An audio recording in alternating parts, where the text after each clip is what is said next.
त्याने मला सांगितले जास्त काही बोलू नका.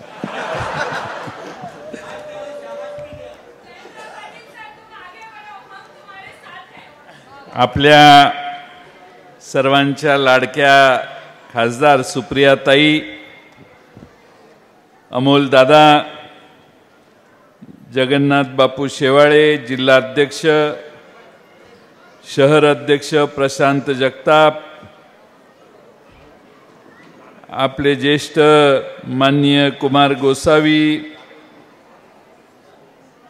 मेहबूब शेख, पंडित कांबळे,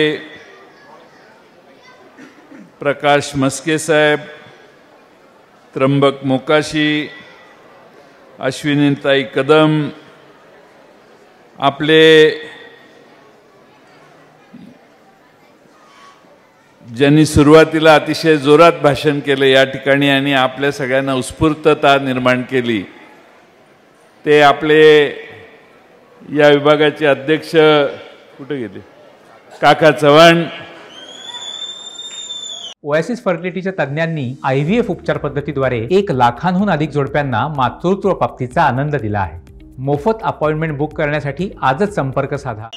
सचिन दोडके, ज्यांनी मागच्या वेळी अतिशय चांगली लढाई केली.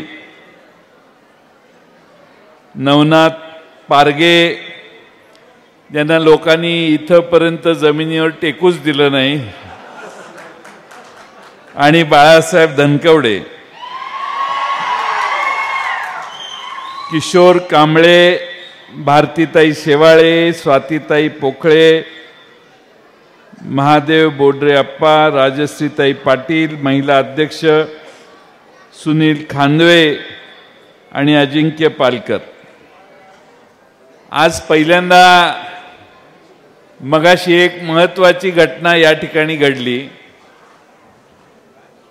ती म्हणजे भारतीय जनता पक्षात 2012 पासून जे काम करत होते आणि शहर भारतीय जनता पक्षाच्या सेक्रेटरी चिटणीस म्हणून ते अनेक वर्ष भारतीय जनता पक्षात काम करत होते, लोहगावचे आहेत. त्या सुनील खांदवे त्यांना मास्तर म्हणतात, त्यांचं आणि त्यांच्या सर्व सहकाऱ्यांचं भारतीय जनता पक्षामधून राष्ट्रवादीत मी या निमित्ताने स्वागत करतो. त्यांचा आपल्या सर्वांच्या साक्षीनं प्रवेश झाला. खरं म्हणजे त्यांनाही बोलायला द्यायचं होतं, पण आता वेळ एवढी चालली आहे, त्यांच्या लोहगावला जाऊन सभा घेऊ आपण एकदा. आज खडकवासला विधानसभा मतदारसंघात शिवस्वराज्य यात्रा आलेली आहे. काल सकाळी छत्रपती शिवाजी महाराजांच्या शिवनेरी गडाच्या पायथ्याच्या पहिल्या पारीचं दर्शन घेऊन आम्ही ही शिवस्वराज्य यात्रा सुरू केलेली आहे. 5 वर्षापूर्वी अशी यात्रा झाली. लोक 20-22च राष्ट्रवादीचे आमदार येतील असं सांगायचे. अमोल कोल्हे आणि आम्ही जी शिवस्वराज्य यात्रा काढली त्यामुळं महाराष्ट्रात तेव्हा 20-22 नाही, आमचे मोजून 54 आमदार निवडून आले. 5 वर्षात पुलाखालून बरंच पाणी निघून गेले. त्यावेळी व्यासपीठावर असणारे बरेच लोक निघून गेलेले आहेत. पवार साहेबांना साथ देणारे सच्चे कार्यकर्ते आता फक्त राष्ट्रवादी काँग्रेस शरदचंद्र पवार पक्षात शिल्लक राहिलेले आहेत. लोकांना वाटायचं आता यांचं काय होणार आहे. सगळेच निघून गेलेले असल्यामुळे यांना कोण विचारतो. लोक खाजगीत आम्हाला सांगायचे तुमचं काय आता खरं नाही पुढं. पण शरद पवार साहेबांच्या नावातली ताकद या लोकांना कधी कळली नाही असं मी म्हणेन. लोकसभेमध्ये फक्त 10 जागा आम्ही निवडून घेतल्या. आम्ही 14 जागा घेणार होतो, पण पवार साहेबांनी 4 पावलं माघार घेतली. आमच्या मित्र पक्षांना फार त्यांचा आग्रह होता, त्या ठिकाणी आम्ही जागा सोडल्या. 10 जागांमध्ये 8 जागा निवडून आल्या. 9वी जागाही निवडून आल्याचीच आहे सातारची. कारण 37,000 मतं पिपाणीला गेली आणि 35,000 मतांनी आपली सीट पडली. त्यामुळे 2,000 मता आपल्याला पिपाणी चिन्ह नसतं तर आपल्याला ती सगळी मतं पडली असती. आणि म्हणून महाराष्ट्रामध्ये सगळे खडबडून जागे झाले की 10 जागा घेतल्या आणि 9 जागा जवळपास निवडून यांनी आणल्या. शरद पवार साहेब, उद्धव ठाकरे आणि राहुल गांधी यांच्या नेतृत्वाखाली महाराष्ट्रामध्ये 48 मधले मित्रांनो 31 भारतीय जनता पक्षाचा पराभव करून खासदार निवडून आले. 400च्या पार जाणारा वारू 240 वरच थांबला. आज नरेंद्र मोदी सरकार म्हणत नाही. गाड्या फिरल्या महाराष्ट्रात, खेडेगावात गाड्या फिरायच्या, त्याच्यावर मोदी सरकार हे देणार ते देणार. आपली महाराष्ट्रातली पोरं गाड्या अडवायच्या आणि गाड्या गावाच्या बाहेर घालवायच्या. हे मोदी सरकार लिहिले, हे आम्हाला मान्य नाही, भारत सरकार म्हणा म्हणून. आज मोदीच स्वतःला मोदी सरकार म्हणत नाहीत, आता NDA सरकार म्हणतात. दोघांचा आधार त्यांनी घेतला, एक नितीश कुमार आणि दुसरे चंद्रबाबू नायडू. नितीश कुमार एवढ्या वेळेला पलटी मारलेली आहे ह्या माणसानं की कधी गडी पलटी मारेल ते मोदी साहेबांनाही कळणार नाही. चंद्रबाबू नायडू देखील काही वेगळा नाही. या दोघांनाही 6 महिन्यापूर्वी, वर्षभरापूर्वी शिव्या घातल्यात या भारतीय जनता पक्षवाल्यांनी. त्यांना शिव्या घातल्यात, त्यांच्या सरकारचा त्या राज्यात जाऊन निषेध वेगळ्या स्तरावर केलाय. त्यांच्याचकडे भीक मागण्याची पाळी आली. आता ह्या दोघांच्या टेकूवर भारताचं सरकार उभं आहे. आणि म्हणून कधीही दिल्लीचं सरकार पडू शकतं आणि देशामध्ये इंडिया आघाडीचं सरकार येऊ शकतं. वेळ आज आहे. 6 महिन्याने, वर्षभराने, 1.5 वर्षाने ते नितीश कुमार आणि चंद्रबाबूच्या मनावर आहे. आपल्या सगळ्यांना आता 3 महिन्यानंतर विधानसभेला तोंड द्यायचे. महाराष्ट्र सरकारमध्ये लोकसभेच्या निवडणुका झाल्यावर प्रचंड अस्वस्थता निर्माण झाली. लोकसभेच्या निवडणुकांमध्ये महाराष्ट्रातल्या सगळ्या बहिणींना त्रास. एक बहीण सुखात नव्हती. एवढे मागे लागलेले बहिणींच्या की बहिणींबद्दल आपलं काही प्रेम आहे असं वाटतच नव्हतं. पण आज लोकसभेच्या निवडणुकीत धडा शिकल्यानंतर सगळ्या महाराष्ट्रातल्या बहिणी लाडक्या झाल्या, भाऊ लाडके झाले. पण हे सगळे लाडके 3 महिन्यासाठीच आहेत. टाइम पिरियड 3 महिने. ज्या दिवशी मतदान होईल त्याच्या दुसऱ्या दिवशी लाडके हा शब्द निघून जाईल आणि मग परत मूळ पदावर गडी आल्याशिवाय राहणार नाही. आणि म्हणून आपल्या सगळ्यांना याच्यात तपशिलात बघा. अमोल कोल्हे साहेबांनी मगाशी अतिशय मार्मिक शब्दात तुम्हाला कविता म्हणून दाखवली. महाराष्ट्रामध्ये सामान्य माणसं या सरकारच्या मित्रांनो आता बरीच विरोधात गेलेली आहे. लोकसभेच्या निवडणुकीच्या आधी लोकांना असं वाटायचं नव्हतं की हे जातील. पण आता उत्स्फूर्तपणाने कंपाऊंडच्या बाहेर उभे राहून आमची भाषणं जी ऐकायचे पूर्वी ते कंपाऊंडच्या आत येऊन भाषणं ऐकायला लागली. बिल्डिंगी घरात बसून भाषणं ऐकायची ती गॅलरीत येऊन ऐकायला लागली. रस्त्यानं जाताना 2-4 हात वर व्हायचे, आता 100 हात वर व्हायला लागले. लोकांच्या मनात महाराष्ट्रातलं हे सरकार घालवायचं हा निर्धार महाराष्ट्रातल्या जनतेनं केलाय. तुम्ही काहीही कितीही वाटा, घेणाऱ्या सगळ्यांना माहिती आहे तुमचं 3 महिन्याचंच आयुष्य आहे. उशिरा सुचलेलं शहाणपण याच्याशिवाय याला काही अर्थ नाही. पण आता सांगायला सुरुवात झाली आहे. आम्हाला मतं द्या, आमच्या नावासमोर आमच्या चिन्हाच्या समोरचं बटन दाबा, म्हणजे या सगळ्या योजना आम्ही चालू ठेवू. आम्ही जर गेलो तर योजना कोण चालू ठेवणार? मी आमच्या आया बहिणींना महाराष्ट्रातल्या विश्वास देतो, या योजना यांनी विचार न करता राबवलेल्या आहेत.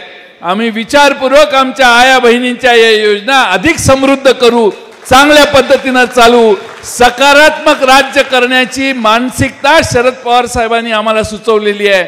आणि त्यामुळे आमच्या सगळ्या बहिणींना आज जे मिळतंय त्याच्यात अतिशय उत्तमपणानं त्यांना आनंद होईल अशी सेवा करण्याची व्यवस्था त्यांची केल्याशिवाय आम्ही स्वस्थ बसणार नाही. तुम्ही काही चिंता करू नका. पण सांगण्याचा मुद्दा हा आहे की लाडकी बहीण योजना जी आहे ना, त्याला अजून बजेटमध्ये हेड नाही आहे. हेड 46,000 कोटी रुपये द्यायला निघालेत, पण बजेटमध्ये हेड ओपन नाही केलेलं. पहाटे पहाटे सुचलेली ही योजना आहे. एक कागद भाषण करताना मंत्री महोदयांच्या हातात आला आणि तो त्यांनी वाचला. त्यामुळे बजेटला हेड नाही आहे. 46,000 कोटी रुपये कशाला म्हणतात ते देताना आमची एवढीच विनंती आहे, मागच्या वर्षी असंच काय काय केलं आणि राज्यातल्या सामाजिक न्याय विभाग, आमचे पंडित कांबळे सारखे ओरडत असतात, त्या सामाजिक न्याय विभागाला अन्याय होतोय म्हणून त्या सामाजिक न्याय विभागाचे पैसे यांनी कमी केले. मागच्या वर्षी आदिवासी विभागाचे यांनी पैसे कमी केले आणि या वर्षी देखील फाईल गेली की सांगतात ती योजना चालू आहे, दुसरी कुठली फाईल पाठवू नका. आणि म्हणून मी सातत सांगतोय की 3 महिन्याचा प्रसंग आहे हा. 3 महिन्यात जेवढं घेता येईल तेवढं तुम्ही घ्या, तेवढे जे वाटतायत तेवढे वाटतायत, पण एक लक्षात घ्या, ते खिशातनं देत नाहीत, तुमच्या खिशातनं जे काढले तेच परत देतात. 50,000 रुपये महिन्याला तुम्ही घर चालवायला खर्च करता ना, त्यावेळी 18% सरासरी GSTने तुमच्या खिशातले 9-10 हजार रुपये सरकार घेतच. 50,000 रुपये, 1 लाख रुपयात तुम्ही घर चालवलं तर 18,000 रुपये केंद्र आणि राज्य सरकारला तुम्ही देताय GST मध्ये सरासरीनं. त्यामुळे आपल्या खिशातनं काढून आपल्यालाच देतायत. याच्यातनं आपण जरा शहाणं व्हायला पाहिजे. कुणी राजा एवढा सहजासहजी उदार होत नाही. पूर्वीचे राजे उदार असायचे. आणि म्हणून मगाशी जे नाट्य होतं इथं बघितलं ना तुम्ही सगळ्यांनी, मगाशी छोटंसं नाट्य इथं 30-35 मिनिटाचं होतं. त्यात अनेक तुम्हाला आम्हाला जे सांगायचं ते सांगण्याची व्यवस्था झाली. त्यामुळे जास्त मी भाषण करत नाही. मी तुमचं हार्दिक अभिनंदन करेन. काका चव्हाण, काका ऐका ना माझं भाषण.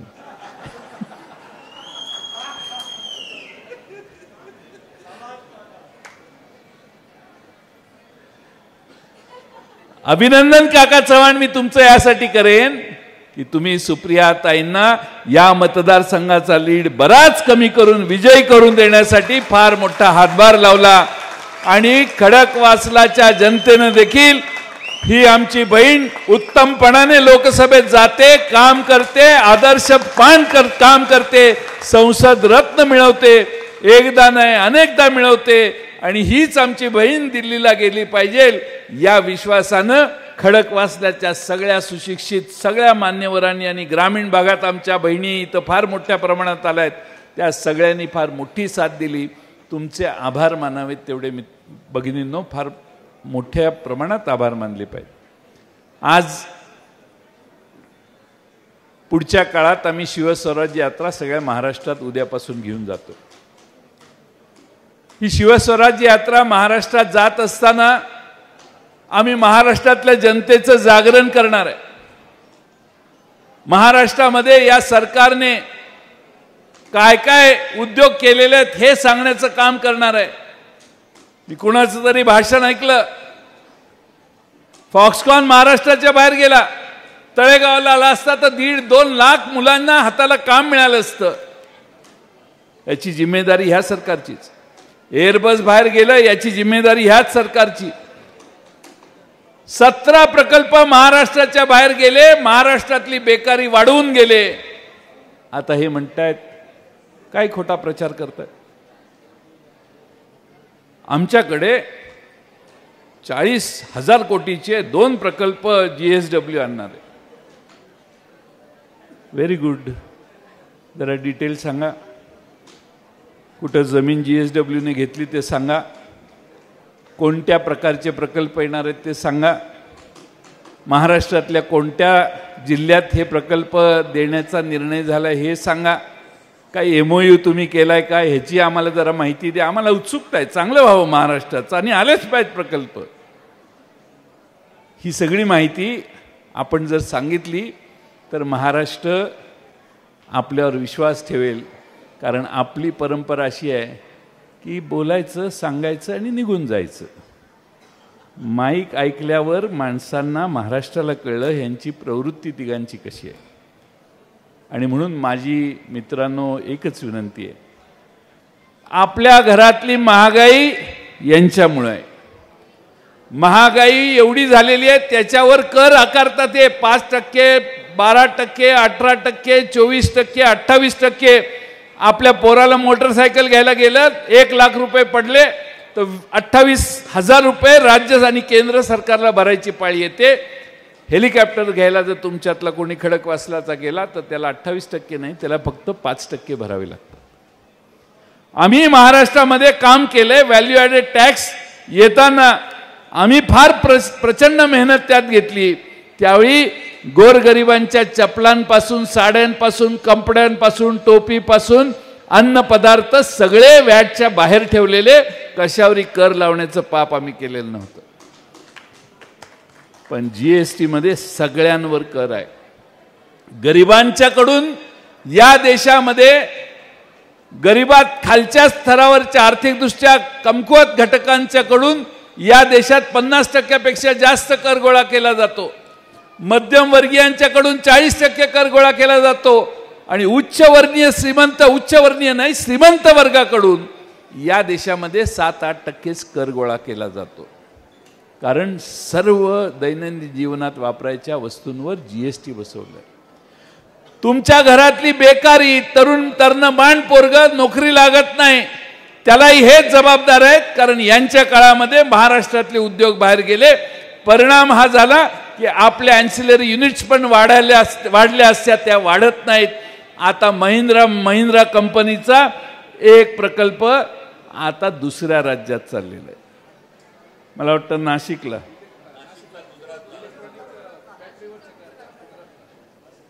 दुसऱ्या राज्यात चाललेला आहे. कोण म्हणतं गुजरातला चाललाय. गुजरातला चाललाय म्हटलं तो गेलाच. ह्यांची छातीच नाही बोलायची गुजरातच्या विरोधात.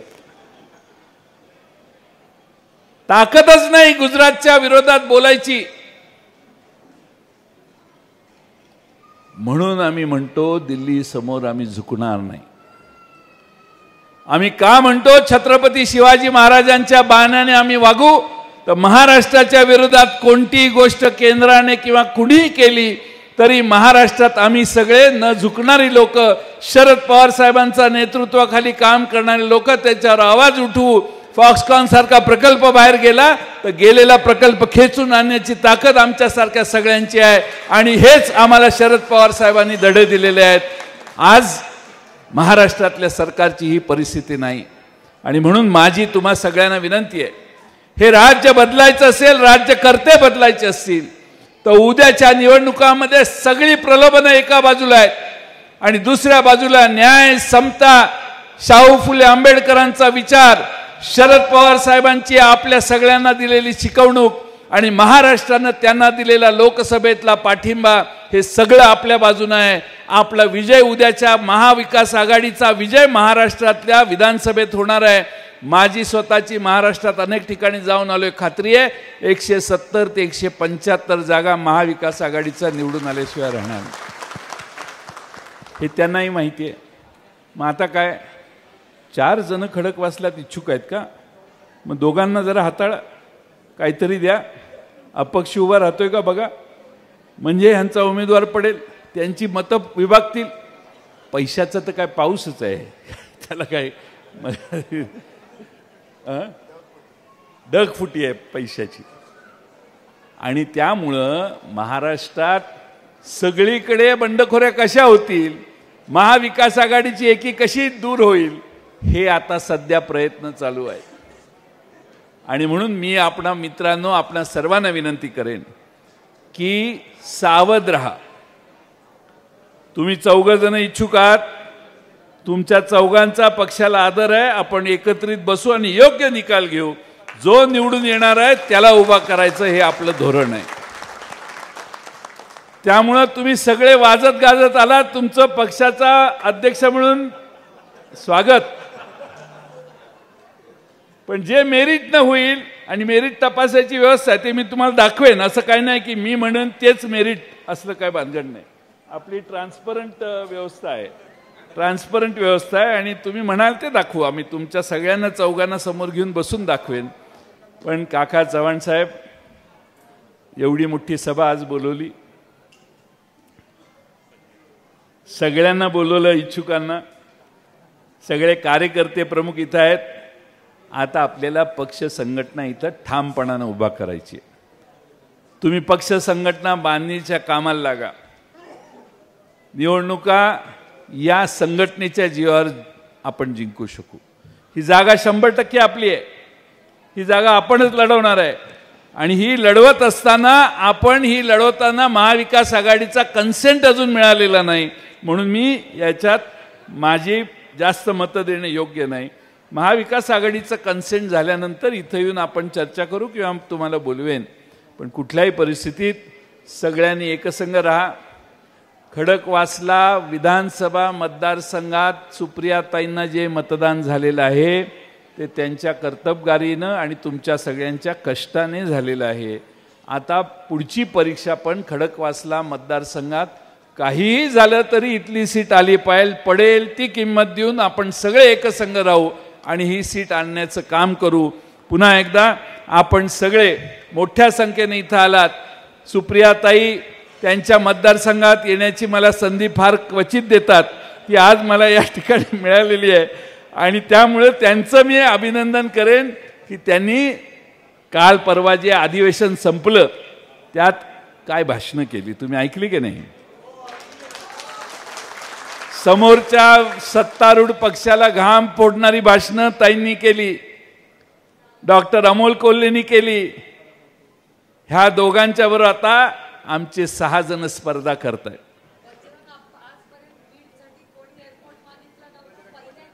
बजरंग बाप्पाने विमानतळ मागितला बीडला आणि बजरंग बाप्पा म्हणतो साहेब डिसेंबर जानेवारी पर्यंत मी रेल्वे पोचवतोच बीडला.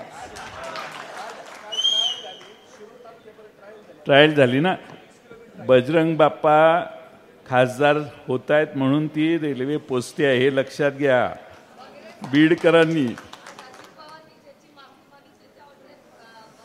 आता हे दुसरी स्टोरी आहे.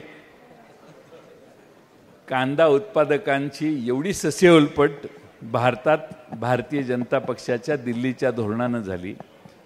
एक जण महाराष्ट्रातला सरकारमध्ये बसलेला दिल्लीच्या विरोधी बोलायला तयार नाही. निर्यात बंदी सहन केली. कांदा उत्पादकांनी 40% निर्यातीवर कर लावला, तो सहन केला. आमचा 40% कर भरल्यावर पाकिस्तानपेक्षा जास्त चढ्या दरानं कांदा कोणी बाजारात घेत नव्हतं. पाकिस्तानचा कांदा विकण्यासाठी ही मदत झाली. 40% आपल्यावर बसवायचा आणि पाकिस्तानच्या कांदा उत्पादकाचा स्वस्त कांदा जगभर विकत द्यायचा. ही व्यवस्था देखील आम्ही न कळत केली. हे देखील केंद्र सरकारचं पाप आहे. आणि म्हणून भगरे सर नावाचे आमचे खासदार तिथं निवडून आले. साधा माणूस, काका चव्हाणांच्या पेक्षा साधा, म्हणजे एकदम साधा, म्हणजे अतिशय साधा.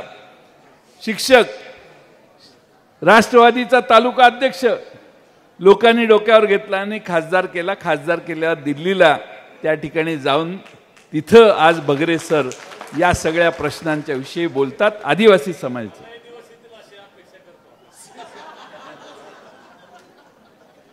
महाविकास आघाडीचे निर्णय न झाल्यामुळे यावर मी काही भाष्य करू शकत नाही. पण भगरे सरांना दिल्लीला पाठवलं. आज दिल्लीमध्ये भगरे सर काम करतायत. पण राज्याचे एक मंत्री महोदय नाशिकला गेले आणि नाशिकला कांदा उत्पादकांची माफी मागितली.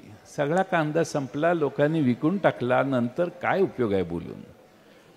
नेतृत्व कसं असलं पाहिजे, ज्यावेळी बोलायचं त्यावेळी आपला ठोका टाकला पाहिजे, ज्यावेळी प्रयत्न करायला पाहिजेत त्यावेळी प्रयत्न झाले पाहिजेत. आणि त्यामुळं खानदेशमध्ये असो, नगर जिल्ह्यात असो, पुणे जिल्ह्यात असो, कांदा उत्पादकांच्या बद्दल आमचे कोल्हे साहेब, बगरे साहेब सगळे प्रयत्न करतायत. महाराष्ट्रातल्या कांदा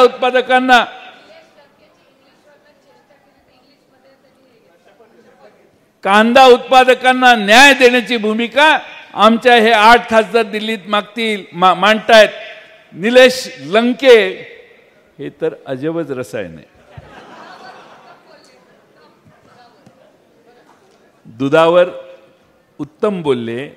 दुधाला आधारभूत किंमत असावी अशी त्यांची मागणी आहे. त्यांनी उपोषण केलेलं. मी जाऊन तिथं सोडवायला नगरला गेलो होतो. रात्री 12-1 वाजता सोडलं त्यांनी उपोषण. काही दिवस त्यांनी केले. आणि त्यामुळं आपल्या सर्वांना निलेश लंकेसारखा एक नवा चेहरा लोकसभेत पाठवला. हे कशामुळे झालं माहिती आहे का? शरद पवार साहेबांची पुण्याई आपल्या मागं होती म्हणून हे सगळं झालं. आम्ही कार्यकर्ते काही प्रमाणात असू, पण लोकांना माहिती आहे ते शरद पवार हेच नाव माहिती आहे. त्यांना जयंत पाटील माहीत नाही, आणखीन कोणी माहीत नाही. शरद पवार हेच नाव माहिती आहे. आणि म्हणून शरद पवार साहेबांच्यासाठी जीव देणारी माणसं, आपला जीव ओवाळून पवार साहेबांच्या मागे आयुष्यभर राहिलेली माणसं आमच्या या प्रवासात आम्हाला वेगळ्या ठिकाणी भेटतायत. आणि म्हणून आज शरद पवार साहेबांच्या नेतृत्वाखाली आमचे अनेक सहकारी आम्हाला सोडून गेले तरी पुन्हा हा पक्ष उभा राहायला लागलाय. आणि मी आपल्याला विश्वास देतो, उद्याच्या महाविकास आघाडीत महत्त्वाची कामगिरी विधानसभेच्या निवडणुकात आणि नंतर आमचा पक्ष बजावेल. आणि त्यावेळी खडकवासला विधानसभा मतदारसंघाचा अधिक झपाट्याने विकास करण्याचं काम आम्ही सगळे करू. एवढंच मी या निमित्तानं सांगतो. वेळ बराच झालेला आहे. आपण सगळे बराच वेळ थांबला, याबद्दल आपल्या सगळ्यांचे आभार मानतो आणि माझे 2 शब्द पूर्ण करतो. धन्यवाद.